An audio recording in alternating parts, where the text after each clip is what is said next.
보셨는지 모르겠지만 방금 전 저희들 앞에 13송이의 꽃이 왔다가 들어가셨습니다. 오후 예배 때 딱 이렇게 1시쯤에 제가 다 돼서 들어왔는데 오늘따라 사람들이 많이 안 보이는 거예요. 비어 보여서. 다 어디 가셨지? 했는데 꽃이 와 앉아 계신 줄 알고 못 알아봤습니다. 네. 오늘 특송 준비하시면서 이렇게 마라나타관에서 연습하시는 게 거기서부터 저에게는 참 은혜가 되었습니다. 그래서 바라기는 오래오래 건강하셔서 이렇게 우리 곁에서 기도하시고 또 우리 믿음의 본을 보여주시는 우리 사라 여선교회 되기를 축원합니다. 네. 요빠라는 도시에 오늘 보니까 여제자가 등장합니다. 성경에 여제자다라고 이렇게 특정해서 소개한 사람이 그렇게 많지가 않아요. 근데 오늘 이렇게 구석구석 찾아보니까 오늘 여제자라는 표현이 이렇게 사도행전에 나옵니다. 흥천교회 이렇게 헌신예배가 많은지 2년에 한 번씩 했으면 좋겠어요. 그래서 제가 이 사라 여성교회 헌신예배 주님 어떤 말씀을 줘야 되나 제가 이번 한 주간 하여튼 잠을 못 잤습니다. 그런데 이게 이제 딱 눈에 띄는 거예요. 제가 평소에 눈여겨보지 않았던 구절인데 다비다라는 여자가 있다. 근데 그녀가 갑자기 죽었습니다. 그런데 이 교인들이 그녀의 죽음을 그대로 받아들이지를 못하는 거예요. 뭐냐면 죽음 다비다를 다시 살려주세요라고 기도하는 겁니다. 근데 이제 가까이 베드로가 있다, 수제자가 있다는 얘기를 듣고 급히 이제 베드로를 불렀죠. 근데 이제 여러분 이 다비다가 죽어갈 때 이제 병안으로 이제 하나님께서 부르실 것 같을 때 불러서 기도한 게 아니고 기도해달라는 게 아니라 죽은 다음에 돌아가신 다음에 이미 하나님 품 안에 안긴 다음에 다시 살아나도록 기도해달라는 겁니다. 정말 베드로 입장이나 거기서 목회했던 목회자 입장에서는 너무너무 황당한 기도 제목이죠. 돌아가셨는데 이거 어떻게 다시 살려야 되나. 근데 하나님은 그 기도를 응답하셔서 다시 살아나게 하시는 그런 역사를 초대교회 때 이렇게 일으켜 주셨습니다. 특별히 이때는 왜 이런 역사가 일어났을까? 복음이 전파되는 때거든요. 그래서 하나님께서 이런 특별한 역사를 일으켜 주셨는데 이게 그 당시에서도 특별합니다. 지금도 이런 일이 일어났다고 하면 특별한 일이죠. 제가 듣기로는 아프리카나 이런 곳에서 지금도 이런 역사가 일어난다고 선교사님들 통해서 들은 적이 있는데 이 당시 초대교회 때도요. 이미 많은 성도들이 하나님 품에 안기고 죽었습니다. 그리고 요빠에서도 그동안 성도들이 많이 죽었을 겁니다. 그러나 그들 중에서 사람들이 이 사람 다시 살려주세요 라고 이렇게 기도한 그런 기도는 기록되어 있지 않아요. 근데 오늘 여기에 기록되어 있습니다. 사실은 그리스도인들은 우리가 뭘 믿냐면 많은 믿는 것 중에 하나가 영생을 믿죠. 죽고 난 다음에 더 천국으로 더 좋은 천국으로 가는 것을 믿으니까 우리가 가까이 있는 사람들이 이렇게 하나님 품에 먼저 안길 때 이별의 슬픔은 없는 건 아니지만 다시 살려달라고 기도할 필요는 없습니다. 하나님께서 이제는 와라 하시면 예 하고 가면 되죠. 그런데 사람들이 왜 다비다는 죽어서 여기보다 더 좋은 천국에 가는 것을 내버려 두지 않고 다시 살려달라고 기도했을까?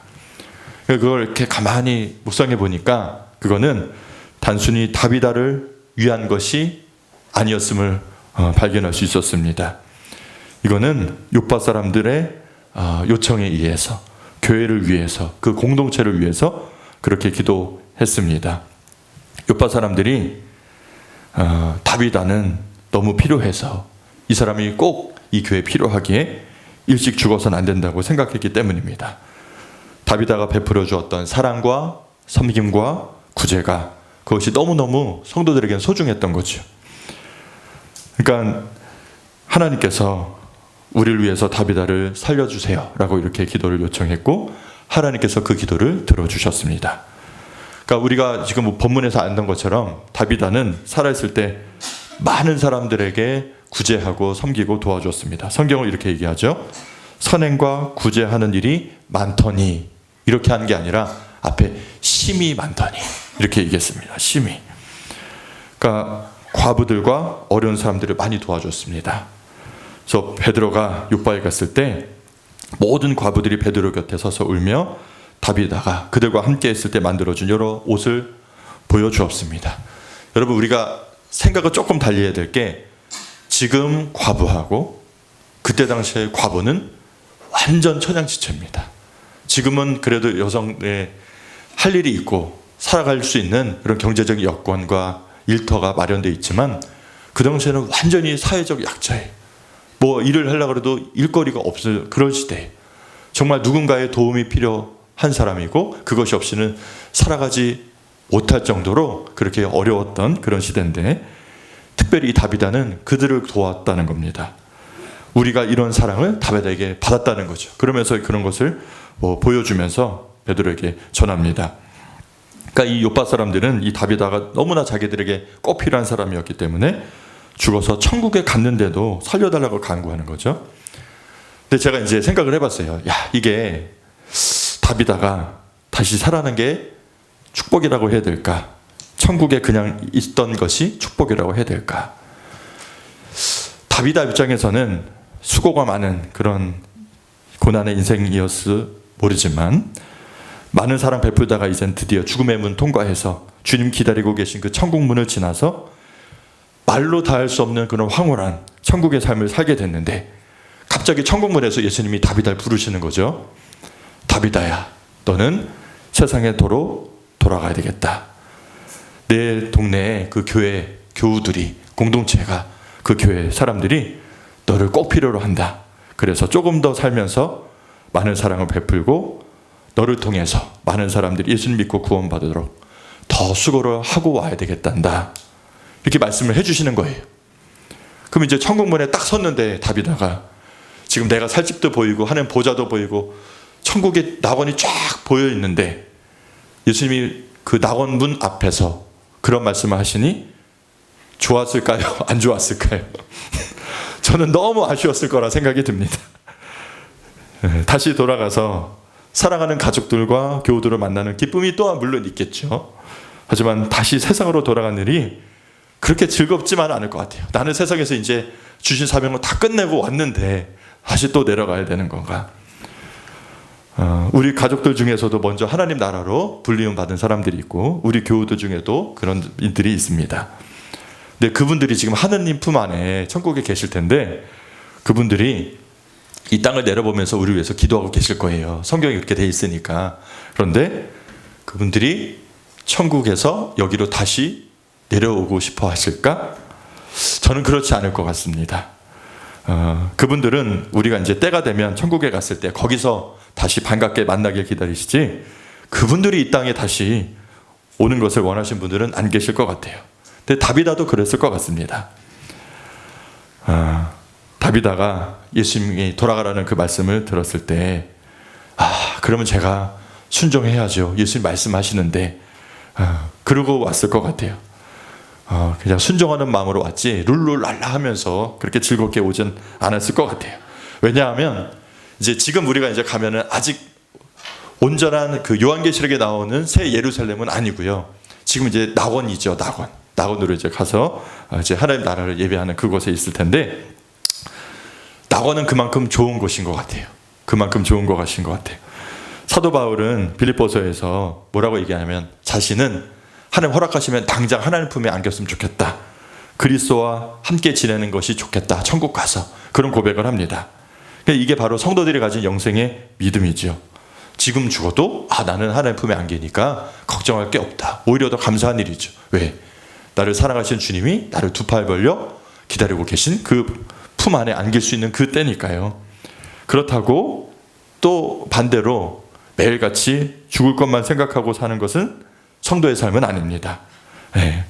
우리가 그렇게 빨리 죽기만 원하는 것을 그렇게 신앙생활하는 게 잘하는 건 아니죠. 근데 이제 물론 하나님 나라에 가는 것은 더 좋지만, 우리가 믿음은 가져야 됩니다. 하나님 부르시면 너무 좋겠다. 하나님 품에 안기니 너무 좋겠다. 그러니까 우리가 이 세상 살 때 말할 수 없이 좋은 하나님 나라가 내게 예비되어 있다라는 그 믿음은 가져야 될 줄 믿습니다. 그런데 우리가 빨리 하나님 품에 안기는 것보다 중요한 것이 이 땅에 있을 때 사명을 잘 감당하고 올라가는 것이 중요합니다. 이것이 중요해요. 왜 그런가? 하나님은 내게 주신 사명이 있고요. 그 사명을 통해서 아직 이 땅에 구원받을 사람이 많고요. 또 세워져야 될 교회가 필요로 하는 그런 땅이 아직도 많고요. 선교지가 있고요. 복음이 증거해야 될 민족들이 있습니다. 우리 교회에도 6분의 후원하는 선교사님들이 계신데 그분들은 최전선에 우리가 보내드린 선교사이고 우리는 어떻게 하죠? 보내는 선교사라고 하죠. 그러면 그들을 위해서 기도를 꽝꽝 해줘야 돼요. 왜? 우리의 기도가 미사일처럼 거기에 떨어져야 될 줄 믿습니다. 네, 여기서 그래서 기도를 같이 하면서 선교사의 사명을 같이 감당하는 거예요. 그래서 우리가 이 땅에 사는 이유가 있습니다. 그런 점에서 다비다가 다시 살아난 것도 축복인 점이 있죠. 여러분 보세요. 죽었다가 살아난 그녀가 딱 이렇게 나타났을 때 많은 사람들에게 간증거리가 되잖아요. 그리고 그분이 사랑을 전하면서 주님을 증거했을 거고 또 수많은 사람들을 구원했을 것 같습니다. 근데 여러분 오늘 말씀을 읽으시면서 죽은 자가 살아났다. 이게 중요한 게 아니라 그 기적을 말하려고 하는 게 아니라 다비다처럼 사는 게 얼마나 축복인지. 다시 말하면 죽어서 다비다가 천국에 들어갔는데도 성도들이 기도하는 거예요. 하나님, 다비다를 그냥 보내시면 안 됩니다. 아직은 아닙니다. 다비다는 좋은 천국에 갔겠지만 우리에게는 그녀가 아직 필요합니다. 이렇게 하나님 앞에 간절하게 기도할 정도로 사랑을 베풀고 사람들에게 도움을 주고 사는 삶, 섬김의 삶, 선행과 구제하는 일이 얼마나 복된가. 오늘 지금 그것을 말씀하시는 거예요. 베드로가 다비다를 살리게 된 이유가 뭘까? 물론 베드로가 살린 건 아니지만 베드로가 갑자기 이렇게 요청을 받아서 갔을 때 다락에 누워있는 이 도르가의 시체를 보자마자 무릎 꿇고 하나님께 기도했겠죠. 하나님 원하시면 죽은 자도 살리실 수 있습니다. 근데 마음에 감동이 왔을 겁니다. 그러니까 성령의 감동으로 말미암아 시체를 향해서 일어나라 이런 말을 했습니다. 베드로가 하나님의 인도하심과 성령의 감동을 느꼈기 때문에 그렇게 기도했을 겁니다. 베드로는요 주님께서 그 나인성 과부의 아들을 살리시고 또 죽은 나사로를 살리는 것을 두 눈으로 목격한 제자입니다. 근데 중요한 것은 베드로가 보기에도 마음의 성령의 감동으로도 다비다는 지금 이 교회에 지금 꼭 필요한 사람이다. 하나님이 살아서 일으키기를 원하신다는 감동을 받았기 때문에 이렇게 기도하고 하나님께서 살리신 겁니다. 이 사람을 살리는 것이 분명히 교회를 위해서 유익입니다. 하나님의 영광을 위해서 이 분을 살리는 것이 꼭 필요합니다. 이런 확신이 있기 때문에 감동이 있었기 때문에 담대히 기도할 수 있었을 겁니다. 성경에 보면요 죽었다가 살아난 사람이 몇 명인 줄 아세요? 신약에? 대충 찍으면 좋은 숫자를 대면 됩니다. 몇 명일까요? 그렇죠. 제일 먼저 누가 설명 말씀해 주신지 네. 이따 계좌번호 네. 7명이에요. 예수님이 몇 명을 살리셨냐면 3명을 살리셨고요. 네. 마가복음, 누가복음, 요한복음에 보면 나와 있습니다. 여러분들 찾아보시고요. 또 엘리야, 엘리사, 베드로, 바울 이런 분들이 하나님의 능력으로 말미암아 죽은 자 가운데서 살리는 역사를 일으켰습니다. 근데 이게 보니까 죽은 자 가운데서 다시 살아나는 은혜를 입은 사람 중에 과반수가 어떤 특징을 갖고 있냐면 어려운 이웃을 돌아본 사람들이었습니다. 보니까 그런 자에게 하나님께서 특별한 은혜를 베풀어 주신다는 게 성경에서 나오는 너무너무 많이 나오는 가르침입니다. 제가 두 군데를 찾아서 읽어드릴 텐데 밑에 있을 건데 잠언에 보면 가난한 자를 불쌍히 여기는 것은 여호와께 꾸어드리는 것이니 그의 선함을 그에게 갚아주시리라. 아멘. 하나님께 꾸어드릴 분 계세요? 하나님한테 내가 꿔야지 무슨 하나님께 풍족하신 하나님께 뭘 꿔드리나. 근데 여기 성경에 하나님께 빚을 얹어드리는 방법이 나와 있어요. 보니까 야, 이게 눈에 들어오더라고요. 어떻게 하면 하나님께 빚지게 해드릴까? 빚쟁이를 만들어 드릴 수 있을까? 어떻게 하는 방법이 오늘 나와 있어요. 어떻게 해요? 가난한 자를 돌보고 불쌍히 여기는 게 하나님께 빚을 얹어드리는 거예요. 그럼 하나님께서 갚아주셔야 되잖아요. 그러면 그냥 원금만 갚아주실까요? 이자도 쳐주실까요? 네, 그러면 이제 알아서 하세요. 이제 알려드렸으니까요. 이제 앞으로 이자까지 받고 싶으시다. 그럼 이렇게 하세요. 저는 이 말씀이 제가 웃으면서 했지만 성경에 나와 있으니까 하나님이 이렇게 정말 내가 빚졌어, 이렇게 여겨주실 것 같아요. 그런 믿음이 생겨요. 그러면 여러분 때를 따라서 이렇게 손을 피시는 저와 여러분 되기를 축원합니다. 디모데 전서도 있고요. 또 누가복음도 있어요. 많은데 시간이 많이 지나서 다 읽지는 않겠지만 예수님도 정말 어려운 이웃에게 도와주고 섬기며 베풀기를 원하셨어요. 그러니까 제가 이런 마음이 들었습니다. 사랑, 우리가 흔히 아는 사랑이 우리가 미래에 대해서 준비할 수 있는 가장 좋고 귀한 것이다 라는 것이 들었습니다. 무엇이요? 사랑이에요.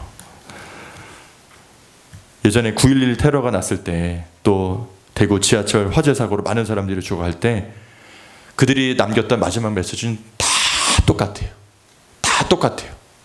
뭐냐면 다 가족들에게 사랑한다는 얘기예요. 여보 사랑해, 엄마 사랑해, 아빠 사랑해, 내가 당신 사랑하는 걸 알지? 그 말은 죽음의 순간에 비로소 가장 중요한 것 딱 하나가 눈에 들어오는데 그것은 다른 게 아니라 사랑이라는 거예요. 그래서 이것은 우리에게 참 중요한 교훈을 줍니다. 그러니까 우리가 정신없이 살다 보니까 평소에 그것을 잊고 살기가 쉽지요.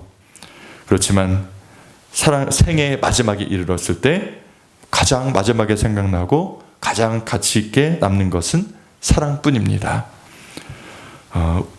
오늘 이 말씀 보면서 저를 생각해 봤습니다. 나는 죽고 나서 어떤 평가를 받을까? 하나님, 이 사람은 다시 살려주세요. 우리 교회에 꼭 필요한 사람이에요. 아직 데려가시면 안 됩니다. 만약에 온 교회가 한마음이 돼서 그렇게 기도해 줄 수 있는 삶을 살았다면 참 복된 사람일 것 같습니다. 그래서 나도 그런 사람이 되었으면 좋겠다. 절 위해 그렇게 기도하지 말아주세요. 오늘 말씀은 여러분 이제 말씀을 맺을 텐데 다비다가 훌륭한 사람이다. 지금 그 얘기를 하는 게 아니에요. 여기 36절에 다비다를 여제자라고 했습니다. 제가 서두에도 말씀드렸죠. 여제자다. 이 말은 다비다가 예수님 따라 사는 사람, 십자가 사랑이 아주 분명한 사람이었다는 뜻입니다. 그래서 여제자라고 소개하는 거예요. 오늘 지금도 여기 있는 우리가 이 예수님의 말씀을 붙잡을 때 다비다에게 하셨던 것처럼 우리에게도 동일하게 역사해 주실 줄 믿습니다. 특별히 오늘 헌신 예배 드리는 살아여선교회 회원 모두 다비다와 같이 예수님을 따라 사는 여자자가 되어 이 땅에 있을 때 구제와 사랑을 많이 이 땅에 남기는 저와 여러분 되기를 간절히 축원합니다. 기도합니다. 사랑의 하나님 아버지, 오늘 말씀을 통해서 참된 제자의 길을 다시 한번 보게 하시고 상고하게 하시니 감사합니다. 우리도 다비다처럼 예수님의 제자가 되어 이 땅에 사랑을 남기는 자 되게 해 주옵소서. 우리의 삶이 누군가에게는 꼭 필요한 위로와 소망과 평안이 되게 하시고 하나님 나라에 꼭 필요한 믿음의 사람으로 저희들 인생을 써 주옵소서. 우리에게 주신 남은 생애를 헛되이 보내지 않고 맡겨주신 자리에서 사랑하며 섬기다가 주님 앞에 섰을 때 착하고 충성된 종아, 이렇게 칭찬받는 모든 성도들, 특별히 오늘 살아여선교회 회원들 될 수 있도록 인도하여 주옵소서. 감사하며 예수님의 이름으로 기도드리옵나이다. 아멘.